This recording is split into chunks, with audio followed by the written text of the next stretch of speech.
अस्सलाम students, today we will learn about conditional statements. Conditional statements हम क्यों use करते हैं?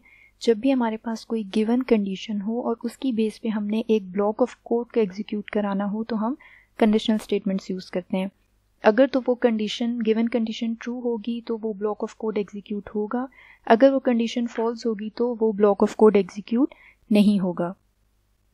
कंडीशनल स्टेटमेंट्स में हमारे पास जो कंडीशन होती है वो बेसिकली एक रिलेशनल एक्सप्रेशन होता है। जैसे मैं अभी आपके सामने लिखती हूँ 5 इज़ लेस देन 10। ये मेरे पास एक रिलेशनल एक्सप्रेशन है। अब 5 लेस देन 10 है तो इसका रिजल्ट क्या होगा? ट्रू। ठीक है। इसी तरह अगर मैं लिखती हूँ 10 इज़ ग्रेटर देन 13, अब ये भी एक एक्सप्रेशन है, इसका रिजल्ट आपके पास क्या होगा?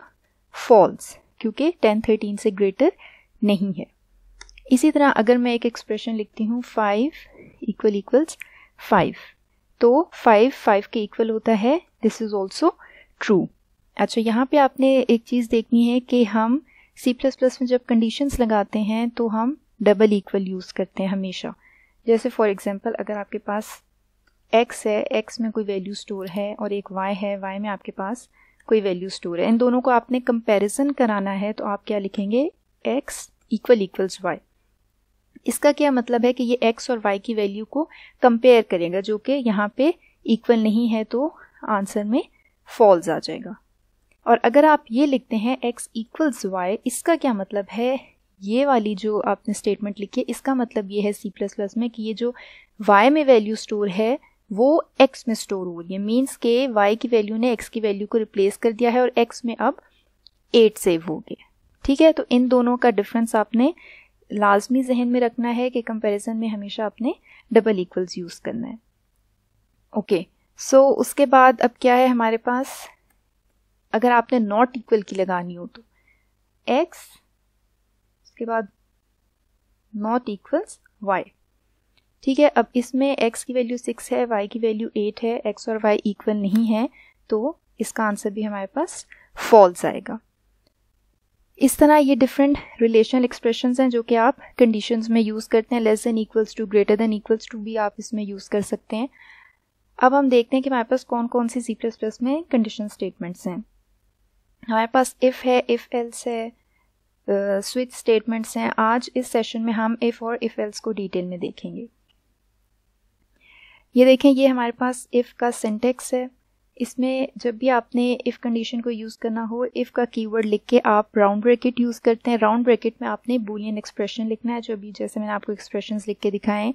बूलियन एक्सप्रेशन भी वही है जिसका रिजल्ट आपके पास या 0 या 1 की फॉर्म में आता है। मीन्स या ट्रू होता है या फिर फॉल्स होता है। जब आपका ये वाला एक्सप्रेशन जो है, ये रिजल्ट इसका ट्रू आएगा या आपको ट्रू रिटर्न करेगा, तो ये जो इफ़ की आपने ब्लॉक ऑफ कोड है जिसके अंदर आपने डिफरेंट स्टेटमेंट्स लिखी होंगी, एक या एक से ज़्यादा, वो एग्जीक्यूट होंगी। और अगर ये कंडीशन आपकी फॉल्स हो जाती है तो ये ब्लॉक ऑफ कोड को वो स्किप कर देगा और इसको एग्जीक्यूट नहीं करेगा। एक और चीज़, अगर आपने इधर पे सिर्फ एक स्टेटमेंट लिखनी हो तो आपको कर्ली ब्रेसेस लगाने की ज़रूरत नहीं है। लेकिन अगर आपने इफ़ के बॉडी के अंदर मल्टीपल स्टेटमेंट्स लिखनी हो तो फिर आपको कर्ली ब्रेसेस आपको यूज़ करनी पड़ेंगी। ठीक है, ये इफ़ का सिंटेक्स है। अब हम एक एग्जांपल देख लेते हैं। हमारे पास क्वेश्चन है, write a program that inputs 2 numbers and finds whether both are equal और नॉट। आपने यूजर से 2 नंबर इनपुट कराने और आपने चेक करनी है कंडीशन के क्या वो दोनों नंबर्स इक्वल हैं कि नहीं है। हम इसको इफ़ यूज़ करके इस प्रोग्राम को करते हैं। सबसे पहले आपने 2 इंटीजर्स ले लेने हैं।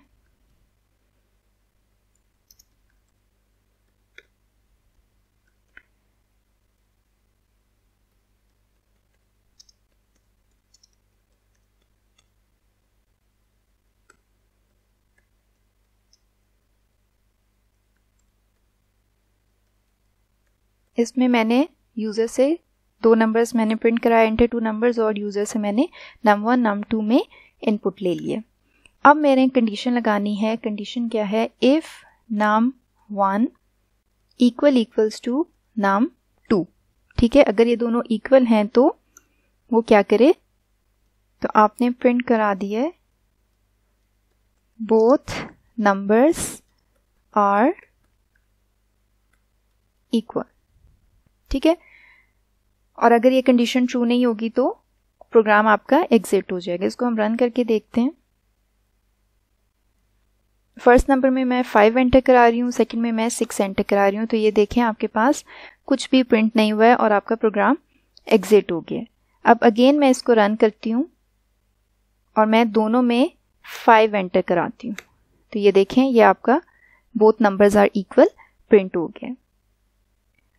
सो जब भी ये वाली कंडीशन जो इफ़ की आपने राउंड ब्रैकेट्स के अंदर लिखी हुई है, जब भी ये कंडीशन ट्रू होगी तो उससे जो नेक्स्ट में आपने कोड लिखा होगा वो एग्जीक्यूट होगा। अदरवाइज अगर कंडीशन फॉल्स होगी तो वो कोड एग्जीक्यूट नहीं होगा। अब यहाँ पे सिर्फ एक सिंगल स्टेटमेंट इफ़ के अंदर मैंने एग्जीक्यूट करानी थी तो मैंने कर्ली ब्रेसेस यूज़ नहीं की। नेक्स्ट देखते हैं। नेक्स्ट हमारे पास प्रोग्राम है, write a program that inputs marks of 3 subjects. If the average is more than 80 it displays 2 messages, you are above standard and admission granted. अच्छा, अब इसमें हमारे पास मल्टीपल स्टेटमेंट्स आ गई हैं इफ के अंदर। अच्छा, सबसे पहले आपने 3 सब्जेक्ट्स के मार्क्स लेने हैं, तो हम 3 वेरिएबल्स डिफाइन कर देते हैं, मार्क्स 3। नेक्स्ट आपने एवरेज फाइंड आउट करनी है, उसके लिए एक वेरिएबल ले लेते हैं। अब आपने यूजर से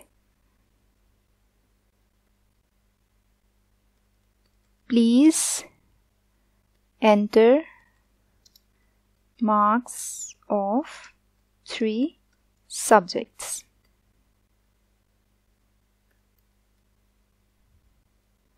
और हम सीन करा लेते हैं मार्क्स 1, मार्क्स 2, मार्क्स 3 में, ठीक है। अच्छा, अब हमने मार्क्स इनपुट करा लिया। अब हमने एवरेज फाइंड आउट करनी है। एवरेज आपको पता है जितने भी मार्क्स हैं उनका सम divided by total number of marks. तो हम इनको सम कर लेते हैं, मार्क्स 1, मार्क्स 2 प्लस मार्क्स 3। हम ब्रैकेट यूज़ कर लेते हैं ताकि एक्सप्रेशन क्लियर हो जाए, और इसको आपने डिवाइड करना है 3.0 से, ठीक है। हमारे पास एवरेज निकल आएगी। अब अच्छा, अब क्वेश्चन में आपके पास गिवन था कि अगर आपकी एवरेज मोर देन 80 है, ठीक है। कंडीशन हमारे पास क्या है, if the average is more than 80। अब हम कंडीशन लगाते हैं if average is greater than 80। Next आपने क्या प्रिंट कराना है, you are above standard।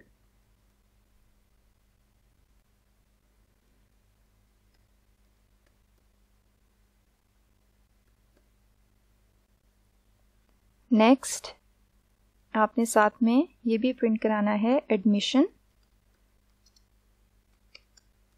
Granted, ठीक है। ये अब आप देखें इफ के अंदर आपने मल्टीपल स्टेटमेंट्स को एग्जीक्यूट कराना है, इसलिए आपने कर्ली ब्रेसेस लाजमी लगानी है। अब हम प्रोग्राम रन करते हैं। मार्क्स ऑफ 3 सब्जेक्ट्स, अब मैं मार्क्स एंटर कर रही हूँ 60, 50 एंड 40। कुछ भी प्रिंट नहीं हुआ है, इट मीन्स के जो हमारी एवरेज वैल्यू है वो 80 से लेस है, ठीक है, क्योंकि ज़ाहिर है मार्क्स ही मैंने 80 से लेस एंटर किए हैं। अब अगर हम दोबारा प्रोग्राम को रन करते हैं और 100, 90 एंड 85, अब देखें, अब जो है मैंने मार्क्स 80 से ग्रेटर एंटर किए थे, तो ज़ाहिर है एवरेज भी 80 से ग्रेटर आई होगी। You are above standard and admission granted. So ये थी इफ़ की एग्जांपल्स। इफ़ में क्या है, आप सिर्फ एक कंडीशन की बेस पे चेक करते हैं। अगर वो कंडीशन ट्रू होती है तो आप ब्लॉक ऑफ कोड को एग्जीक्यूट करते हैं, अदरवाइज वो उसे स्किप कर देते हैं। अगर हमें ये चाहिए कि हमारे पास कोई कंडीशन है और अगर वो कंडीशन ट्रू है तो एक specific block of code execute हो, और अगर वो कंडीशन फॉल्स है तो एक दूसरा ब्लॉक ऑफ कोड एग्जीक्यूट हो, उसके लिए आप इफ एल्स यूज करते हैं। इफ एल्स का आपको सिंटेक्स दिखा दूं। इसमें इफ के अंदर पहले आप पहली कंडीशन डिफाइन करते हैं, ठीक है। अगर वो कंडीशन ट्रू होगी तो ये वाला जो इफ का ब्लॉक है वो एग्जीक्यूट होगा, और अगर ये वाली कंडीशन फॉल्स हो जाती है तो जो एल्स के अंदर आपने स्टेटमेंट्स लिखी होंगी, एल्स का जो ब्लॉक ऑफ कोड होगा वो एग्जीक्यूट होगा। इसमें क्या है कि एट अ टाइम दोनों इफ एल्स एग्जीक्यूट नहीं हो सकते। एट अ टाइम दोनों में से एक ही एग्जीक्यूट होगा, और दोनों के दोनों स्किप भी नहीं हो सकते। दोनों में से किसी एक का एग्जीक्यूट होना लाजमी है, ठीक है। अब हम इफ एल्स की कुछ एग्जांपल्स देख लेते हैं। इसमें हमारे पास क्वेश्चन है, write a program that inputs a number and find whether the number is even और ऑड।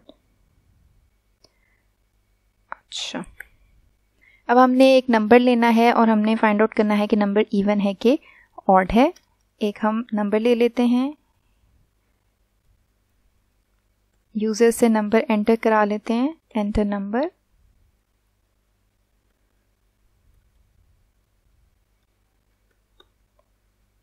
अब आपको पता है इवन कब होता है नंबर, कोई भी इवन जब वो 2 से कम्प्लीटली डिवाइड हो जाता है। तो जब हम नम का मॉड 2 से लेंगे और अगर हमारे पास रिमाइंडर जो है वो 0 आ जाता है तो आपने सी आउट करा देना है number is even.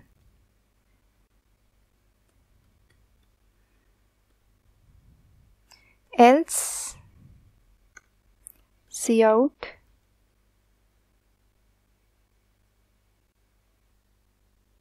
Number is odd. अब क्योंकि हमारे पास जितने भी नंबर्स हैं वो या तो इवन होते हैं या ऑड होते हैं, तो इसलिए हमें दोबारा कंडीशन लगाने की ज़रूरत नहीं है। अब इसमें हमने नंबर सबसे पहले यूज़र से नंबर एंटर कराया, ठीक है। सी इन हमने नम करवा लिया। अब आगे हमने कंडीशन चेक की कि क्या वो नंबर 2 से कम्प्लीटली डिवाइड हो रहा है, 2 से मॉड लेके उसका रिमाइंडर 0 आ रहा है। अगर ये कंडीशन ट्रू हो जाती है तो नंबर जो है वो इवन है। एल्स अगर ये वाली कंडीशन फॉल्स हो जाती है तो वो एल्स को एग्जीक्यूट करेगा, और एल्स में आप नंबर इज ऑड प्रिंट करा रहे हैं। इस प्रोग्राम को रन करके देखते हैं। एंटर नंबर, अब मैं 6 एंटर कर रही हूँ तो वो प्रिंट करा रहा है नंबर इज इवन। अब हम कोई ऑड नंबर एंटर करके देखते हैं, for example 7, so number is odd, ठीक है। अगर तो पहली कंडीशन ट्रू हो जाएगी तो वो सिर्फ इस ब्लॉक ऑफ कोड को एग्जीक्यूट करेगा, उसे एल्स में जाने की ज़रूरत ही नहीं है, वो एल्स को स्किप कर देगा। हाँ, जब ये कंडीशन फॉल्स हो जाएगी, ठीक है, तो वो इस वाले इफ़ के ब्लॉक ऑफ कोड को स्किप कर देगा और एल्स का जो कोड है उसको एग्जीक्यूट करेगा। नेक्स्ट क्वेश्चन देखते हैं। Write a program that allows the user to enter any character and determines whether it is a capital or a small case letter। अच्छा, इसमें हमने यूज़र से कोई भी कैरेक्टर इनपुट कराना है और हमने देखना है कि क्या वो लेटर जो है वो कैपिटल है या फिर स्मॉल लेटर है। अच्छा, इसमें अब हमारे पास मल्टीपल इफ एल्स आ जाएगा। सबसे पहले हम एक कैरेक्टर ले लेते हैं CH।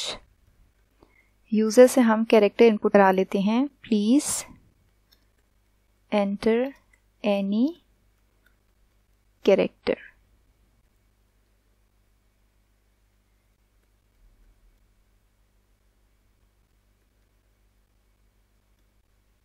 अच्छा, यूज़र से हमने कैरेक्टर इनपुट करा लिया है। अब हमने चेक करना है कि क्या वो कैपिटल अल्फ़ाबेट है या फिर स्मॉल अल्फ़ाबेट है। इसमें हम कंडीशन लगाएंगे if CH is greater than equals to capital A and CH is less than equals to capital Z, तो वो प्रिंट कर दे, सी आउट कर दे character is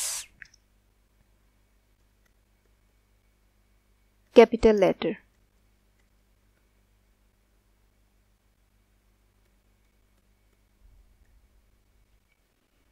Character is a capital letter. ठीक है. अब नेक्स्ट else if. अब हम else if दोबारा क्यों लगा रहे हैं? क्योंकि अभी हमने स्मॉल लेटर्स की भी कंडीशन बतानी है. ठीक है, क्योंकि अदरवाइज कैरेक्टर तो कोई भी हो सकता है. कैरेक्टर तो नंबर्स भी कोई वो एंटर कर सकता है, वो कोई स्पेशल कैरेक्टर भी एंटर कर सकता है. इसलिए हमें स्मॉल की भी कंडीशन बतानी है. else if ch is greater than equals to small a and ch is less than equals to small z. तो वो सी आउट करा दे. Character is a small letter or small alphabet.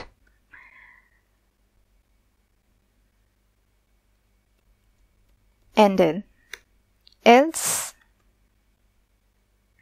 see out character is not an alphabet. Okay, so इसमें अब काफ़ी चीज़ें आ गई हैं जो मैं एक्सप्लेन करना चाह रही हूँ. सबसे पहले तो आप देखें इफ़ में जो फर्स्ट इफ़ की कंडीशन लगाई है, जिसमें हम चेक कर रहे हैं कैपिटल लेटर के लिए कि अगर CH की value greater than equals to capital A है. इसमें देखें अब क्योंकि मैं किसी कैरेक्टर के साथ कंपैरिजन करा रही हूँ तो मैंने सिंगल कोट्स यूज़ किए हैं. ठीक है, ये मस्ट है. कांस्टेंट या इंटीजर वैल्यूज़ के लिए आपको कोट्स लगाने की ज़रूरत नहीं है, लेकिन जब भी आप किसी कैरेक्टर कांस्टेंट से कंपेयर करा रहे होंगे तो उसके लिए आपने कैरेक्टर के लिए ये सिंगल कोट्स लगाने मस्ट हैं साथ, जब भी आपने जो है वो कैरेक्टर्स के साथ कंपैरिजन कराना है. दूसरी चीज़, मैंने ये बीच में एंड ऑपरेटर लगाया है. एंड ऑपरेटर क्या होता है? जब आपने एक से ज़्यादा कंडीशंस लिखनी हो और उन दोनों या एक से ज़्यादा हैं, 3 है, 4 है, उन सब कंडीशंस का ट्रू होना ज़रूरी होता है जब भी आप एंड ऑपरेटर लगाते हैं. जैसे यहाँ पे मैंने एक कंडीशन लगाई है कि वो कैपिटल ए से ग्रेटर देन इक्वल, जो मीन्स ए के बाद जितने भी अल्फ़ाबेट्स आए उनमें से या तो कोई हो और जेड से स्मॉल हो. ठीक है, आपको पता है कि कंपैरिजन जब भी कैरेक्टर्स के साथ होता है तो उनके बैक एंड पे आस्की वैल्यूज जो है वो कंपेयर हो रही होती हैं. तो z के बाद जो और कैरेक्टर्स आते हैं उनकी आस्की वैल्यू a से ग्रेटर होगी. इसलिए हमें ये वाली कंडीशन भी, इसका भी ट्रू होना ज़रूरी है कि वो z से स्मॉल हो कैरेक्टर और कैपिटल A से लार्ज हो. तो बीच में मैंने एंड ऑपरेटर यूज़ किया है. इसका मतलब ये है कि ये दोनों कंडीशंस इनका ट्रू होना ज़रूरी है. जब ये दोनों कंडीशंस ट्रू होंगी तो आपकी ये वाली स्टेटमेंट एग्जीक्यूट होगी. ठीक है, और character is a capital letter. Next else if में अगर ये वाली कंडीशन हमारी ट्रू हो जाती है और ये एग्जीक्यूट हो जाता है तो बस वो इसी को एग्जीक्यूट करेगा और उसके बाद प्रोग्राम एंड आगे चला जाएगा, एग्जिट हो जाएगा. लेकिन अगर ये वाली कंडीशन हमारी फॉल्स हो जाती है, अगर हमने कोई कैपिटल लेटर एंटर नहीं किया तो वो एल्स इफ में आएगा. अब वो ये नेक्स्ट कंडीशन चेक करेगा. इसमें क्या है? इसमें आप स्मॉल ए और स्मॉल जी से कंपैरिजन कर रहे हैं कि जो आपका कैरेक्टर स्मॉल ए से ग्रेटर देन इक्वल्स हो या फिर स्मॉल जेड से लेस देन इक्वल्स हो. इसमें भी एंड ऑपरेटर है क्योंकि आपने उसे रेंज बता दिया कि ए से स्मॉल जी तक ही कोई कैरेक्टर उसने एंटर किया हो तो आपने प्रिंट करा देना है character is a small letter. और अगर ये कंडीशन भी फॉल्स हो जाती है तो वो एल्स में आएगा और प्रिंट करा देगा character is not an alphabet. ज़ाहिर अगर वो कैपिटल लेटर भी नहीं है, स्मॉल भी नहीं है, तो वो अल्फ़ाबेट नहीं है, वो कोई और कैरेक्टर यूज़र ने एंटर किया हुआ है. ठीक है, अब ये एल्स सिर्फ तब एग्जीक्यूट होगा जब आपकी ऊपर वाली ये दोनों कंडीशंस आपकी फॉल्स हो जाएंगी, तब ये वाला एल्स का कोड एग्जीक्यूट होगा. अगर उन ऊपर वाली कोई भी एक कंडीशन आपकी ट्रू हो जाती है तो वहीं पे वो आपका स्टॉप कर देगा और उससे नेक्स्ट वाली जो कंडीशन है एल्स की वो चेक नहीं करेगा. अब हम इस प्रोग्राम को रन करके देखते हैं. Please enter any character. अब मैं कैरेक्टर एंटर कर रही हूँ H. Character is a small letter. Again मैं अब कैपिटल K एंटर कर रही हूँ. Character is a capital letter. Next अब मैं कोई स्पेशल कैरेक्टर एंटर कर रही हूँ तो वो मुझे प्रिंट करा के दे रहा है character is not an alphabet. ठीक है, अब इस प्रोग्राम में आपने मल्टीपल इफ एल्स को देख लिया कि वो कैसे एग्जीक्यूशन हो रही है उसकी। आपको ये पता चल गया कि कैरेक्टर्स के लिए सिंगल कोट्स का होना मस्ट है और आपको एंड ऑपरेटर क्लियर हो गया। अच्छा, नेक्स्ट देखते हैं। नेक्स्ट क्या है हमारे पास? Write a program that allows the user to enter any character and determines if the character is vowel और नॉट। अब आपने कोई भी यूजर से कैरेक्टर लेना है और चेक करना है कि वो वोवेल है कि नहीं है।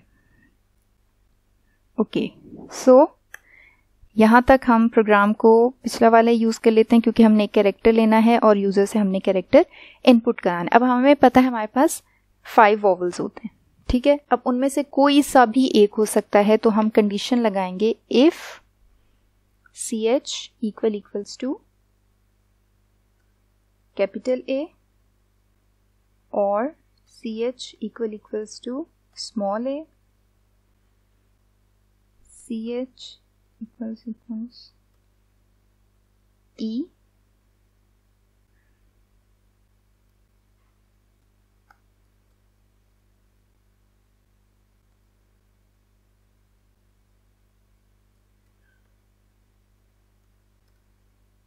ये सारी कंडीशंस मैंने लिख दी हैं। AEIOU कैपिटल B और स्मॉल b मैंने मेंशन कर दिया और बीच में अब इसके और ऑपरेटर यूज हुआ है। और ऑपरेटर का क्या मतलब है कि कोई एक भी कंडीशन ट्रू हो जाए तो आपकी जो ओवरऑल कंडीशन है वो ट्रू होती है और आपका जो ब्लॉक ऑफ कोड है वो एग्जीक्यूट हो जाएगा। जैसे फॉर एग्जांपल अगर कैरेक्टर में मैं कैपिटल A एंटर करती हूँ तो ये वाली कंडीशन भी ट्रू हो जाए और उनमें से जाहिर है बाकी और कोई कंडीशन ट्रू नहीं होगी। एट अ टाइम एक कैरेक्टर में एक ही अल्फ़ाबेट आ सकता है, तो सिर्फ इस कंडीशन के ट्रू होने पे भी ये ओवरऑल कंडीशन ट्रू होगी और इसके आगे आप जो भी प्रिंट कराना चाहें वो प्रिंट हो जाएगा। Character is a vowel. ठीक है, इनमें से कोई भी कंडीशन ट्रू होगी तो आपका कैरेक्टर वोवेल है, एल्स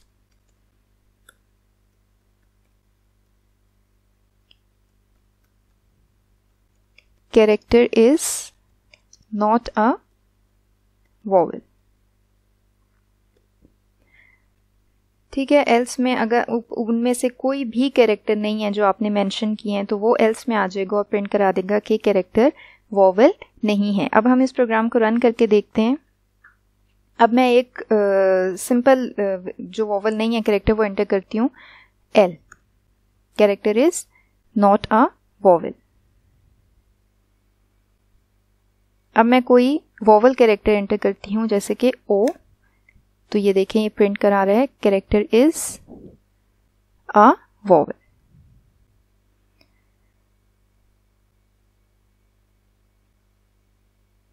अच्छा, नेक्स्ट हम देखते हैं nested if else. Nested if else में आपके पास एक इफ एल्स के अंदर एक और इफ एल्स आपने मर्ज किया होता है।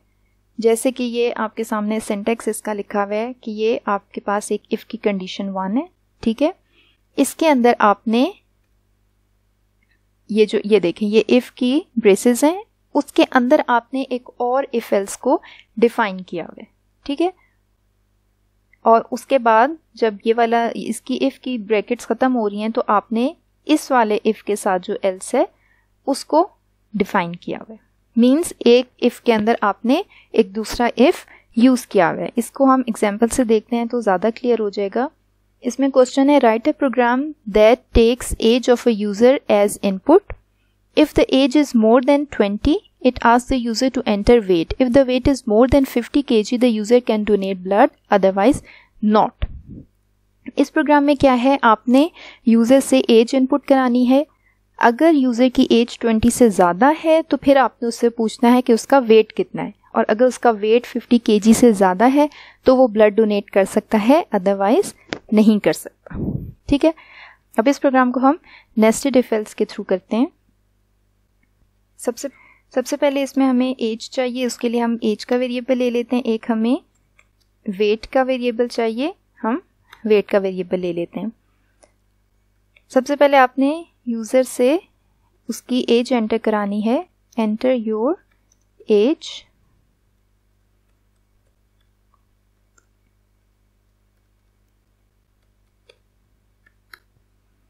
अच्छा, हम कंडीशन लगाते हैं, हमारे पास कंडीशन गिवन है if age is greater than 20। अगर एज जो है वो ग्रेटर देन 20 है तो क्वेश्चन में आप देखें if the age is more than 20 it asks the user to enter weight. तो आपने क्या है, यूज़र से वेट पूछना है, ठीक है। Enter your wait,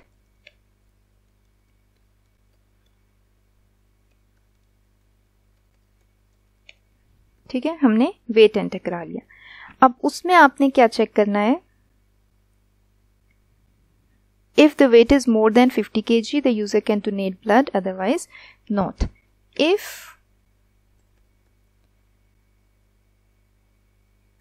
weight is greater than 50 तो आप सी आउट करा दें, you can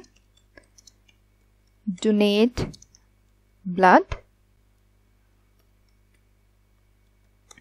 else अगर उसका वेट ग्रेटर देन 50 नहीं है तो आपने सी आउट करा देना है, you are under weight.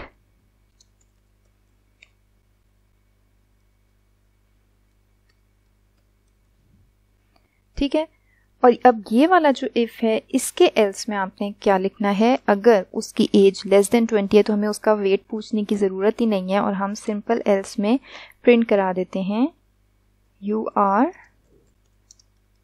Under age, सो आप ब्लड डोनेट नहीं कर सकते। अच्छा, इस प्रोग्राम को रन करके देखते हैं। एंटर योर एज, अगर मैं एज 25 एंटर कर रही हूँ, enter your weight, weight 52 enter कर रही हूँ, तो यू कैन डोनेट ब्लड। ठीक है, अब अगेन इसको रन करते हैं। एंटर योर एज, एज अगर मैं लेस देन 20 एंटर कर देती हूँ, यू आर अंडर एज। उसने वेट का मुझसे पूछा ही नहीं है क्योंकि ज़रूरत ही नहीं है, अंडर एज है हम। नेक्स्ट, अगर मैं एज जो है वो 23 एंटर करती हूँ और वेट मैं 37 एंटर करती हूँ, यू आर अंडर वेट, सो आप ब्लड डोनेट नहीं कर सकते। अब ये आपने इसमें नेस्टेड इफ यूज़ किया है। सबसे पहले आपने एज पे कंडीशन लगाया कि अगर एज ग्रेटर देन 20, जब ये कंडीशन ट्रू होगी तो आप अब इस वाले ब्लॉक ऑफ कोड पे आएंगे। इसमें आप उससे वेट पूछेंगे, अगर उसका वेट 50 से ग्रेटर होगा so the person can donate blood, else the person can not because he और शी इज अंडर वेट। वो एज का वाला क्राइटेरिया पूरा कर रहा है लेकिन वो वेट वाला क्राइटेरिया पूरा नहीं कर रहा। और अगर उसकी एज ही लेस है तो हमने वेट वाले इस पूरे ये ब्लॉक ऑफ कोड ज़ाहिर एग्जीक्यूट नहीं होगा जब यही कंडीशन फॉल्स हो जाएगी और आप एल्स पे आ जाएंगे और प्रिंट हो जाएगा you are under age. So this is the use of nested if. I hope इस सेशन से आपको if, else if and nested if का कॉन्सेप्ट क्लियर हो गया होगा। थैंक यू, अल्लाह हाफिज़।